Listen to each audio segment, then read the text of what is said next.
zpráva je, že Pavel Šebek, který je iniciátorem tady těchto knih, tak teď dával dohromady knihu od Lova Nikolaje Četolského, jmenuje se Království Boží pro vás. Je to nekompromisní kritika církve, ano. Ne církve, církevní hierarchie. Já znovu konstatuji to nekompromisní kritiku církve. Ale a kniha jde v češtině, doporučuji, je to opravdu vynikající zdroj poznání té pokřivenosti, kterou vlastně ta církevní hierarchie reprezentuje. Ale Nikolaj Četolský je jako velký duch opravdu. Takže chtěl bych ještě říct, že přihřeju si políčičku. Len Nikolaj Četolský se za 2 hodiny naučil základy esperanta. Pochopil obrovský význam tady tohoto jazyka a doporučoval ho pro Evropu. Takže tady máte nějaké informace o evropštině, což je esperanto, tak. Taky je pro nás dovedl se s muzikama taky zmrzkat do nemoci. No vidíš, jaký to byl velký pedagog. Ty jsi od něho něco četl, protože já jsem četla jeho práci a to, co říkáš, úplně rozporuje tomu, co je tam. Protože děláš legraci, já nevím, například z rodiny z jeho, což naopak on popisoval svůj vztah k manželce, tam to tak nebylo. Jako, já nevím, jaký máš zdroje k tomu. Blesk. Protože tady jde, možná berou tě vážně, že to, co řekneš, má nějakou podstatu a pro mě například, já když se dívám na někdo pedagoga nebo okolí. Takže asi nebudeme všichni podezřívat z toho, že by nebyli čestné. Byl taky člověk. No, byl člověk, on psal, že já jsem byl takový, jak on přišel k tomu, že začal hledat Krista, taky popisuje, ale že nevím, prostě já mám jiné informace, to jako to nevadí.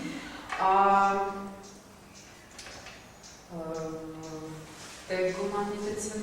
No, my jsme hovořili o tom, že Šáma našli jako s tou laboratoří mladí pedagogiky vydávat i antologii těch pedagogů významných. Jo, teď ne. Teď jsem chtěla říct o tom esperantu. Proč například ten Tolstoj taky asi ho podporoval, nebo nějak tak nepropagoval, ukazoval na něho. Protože teď máme takovou situaci a Šaul Alexandrovič taky hodně ukazuje, že musíte pochopit, kdo jste vy. Když jsi Gruzín, musíš mít to v sobě, že jsi Gruzín. Ty jsi člověk, ano, ale ta nějaká identita národní musí být, protože bez toho nepochopíme, proč jsme přišli a asi každý národ má svou. A tak, jak to je s Esperantem, to je jednoduché tím, že oni nabízí, co jsem zachytila pro sebe, myšlenku hlavní, ty máš mateřštinu a ještě jenom jeden jazyk, který ti pomůže pochopit někoho dalšího. Protože my jsme se potkali, já nevím,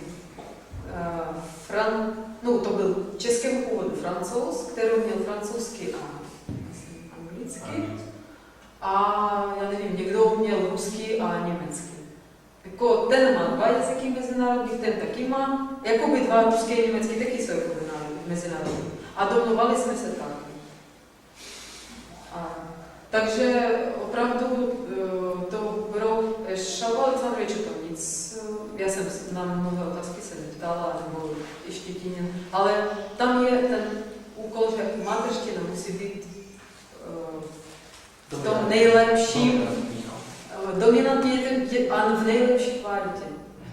Protože máme dalšího známého spisovatele tady v České republice, je to Karol Funk. Já nebudu říkat, že tam celkově systém je správný nebo jeho názoru, to nerozebírám, ale on popisuje jednu věc o mateřském jazyce, že to dokonce působí každý jazyk, to znáte, každý má jinak nastavení o, a, a že ovlivňuje lymfatický systém.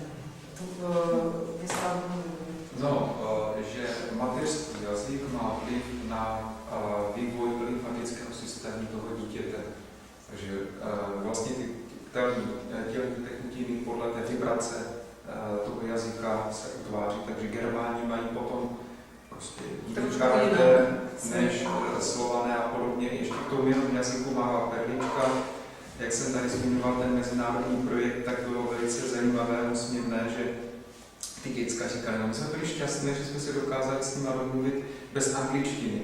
Že oni berou jako angličtinu jako mezijazyk, jo, jako to vlastně to mezinárodní prostředí, kterým předpokládá, že se domluví po celém světě, což teda není pravda, ale sami říkali, že byli úplně nadšení, že angličtinu nemuseli používat.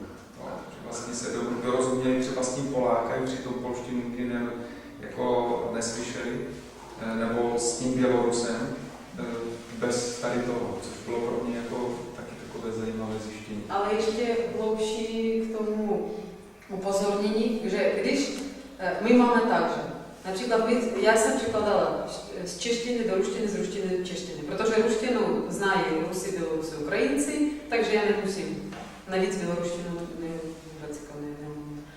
Ale když po 2 dnech oni už chtěli se domluvat sami, už jako nebudou furt mě zvat, každý má někoho, s kým chce se domluvit o něčem, tak nejdřív se domluvali tak, že jakoby rusky a jakoby k češtině spíš, už to brali tak, že český a ruský.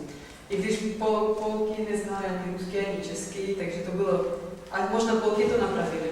A začali mluvit Ukrajinec s Polákem, ale čistou ukrajinskou, každý svoji rodnou řeči, mateřskou, až tam se dokázali pochopit.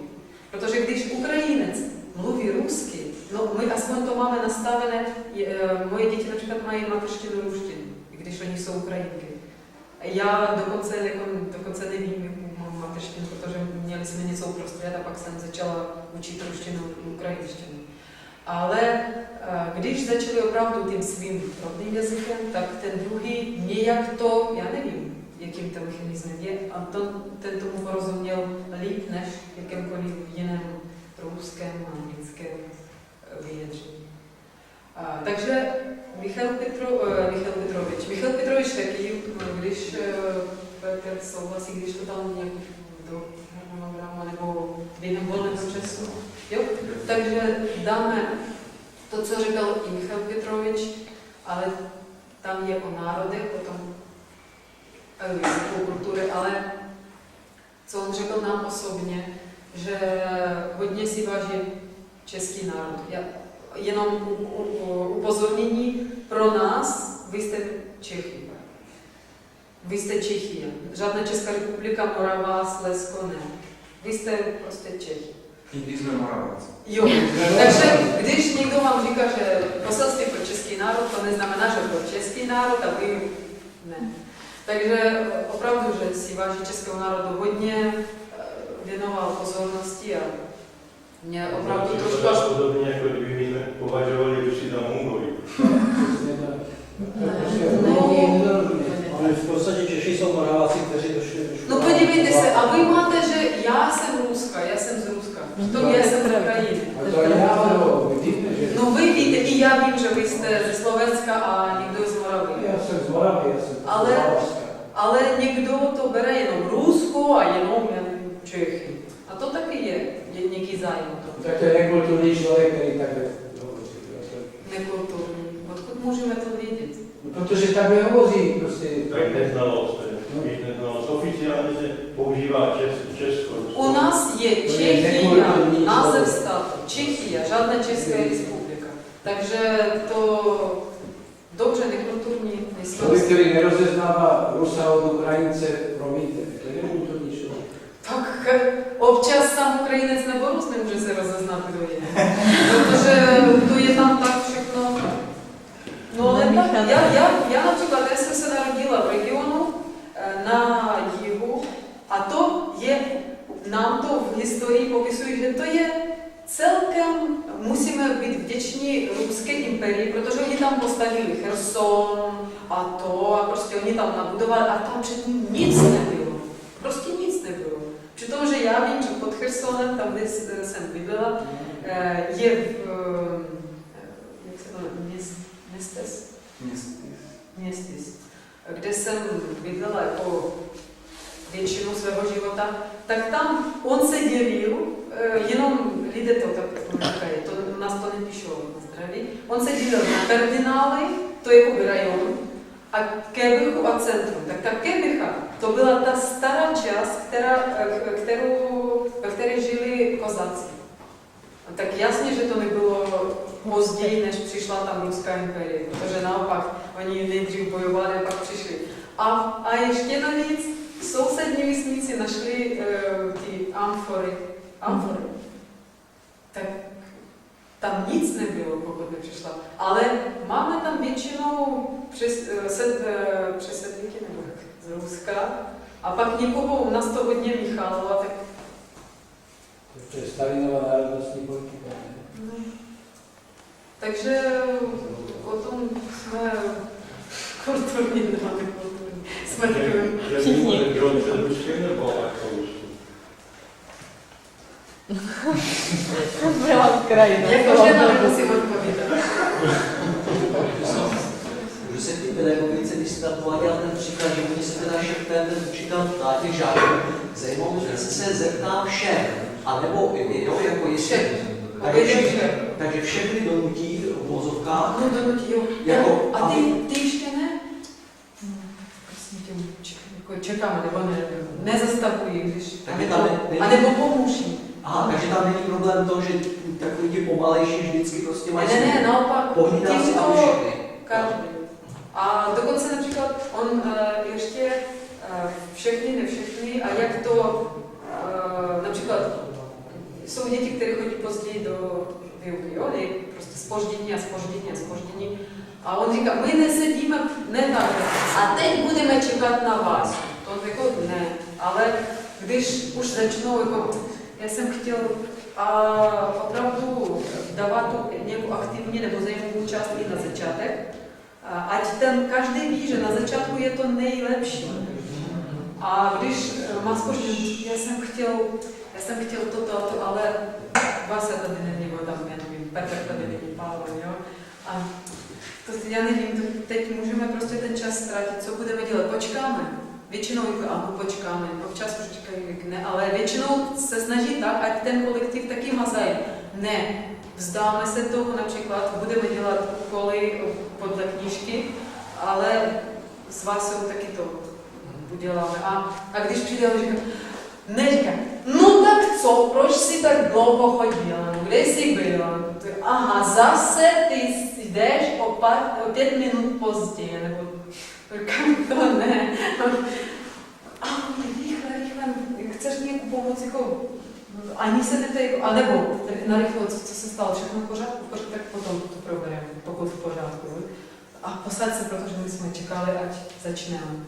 A opravdu pro spojení kolektivu, pro ohled na každého, tak takové věci. A jak se tam pak pracuje s těmi talenty, když potom vyplyne, že někomu třeba něco jde hodně dobře, tak nějak zůstává tam, že to je totiž problém teď českého základního školství, jak se diferencují, jo, že ty gymnázia, jo, nebo tak jak se nechávají se ty třídě ti nejlepší, nebo se nějak jako vyčlení a... Takže u Michaila Petroviče to vyřešilo tak, že ty jdeš dopředu. Můžeš ve 13 letech, jak tam nejrychleji to končí. To znamená, jak přeskočí třeba do jiných tříd, ale do kolektivu, nebo zůstává v tom kolektivu? Tam například, já teď dávám, protože pro mě to je i to, humánní pedagogika je jenom trošku jiná. Takže Michail Petrovič jak vůbec možná říct, že nejsou třídy. No, nebo nejsou třídy, no. Nejsou. Začít Třídy nejsou a můžeš kdekoliv dokončit. Jo, a už jít na vysokou školu. Ve škole Amonašviliho já jsem se přesně na toto neptala, ale vím, že když já jsem byla ve škole, asi možná z toho důvodu mě je to tak blízké a zajímavé, protože asi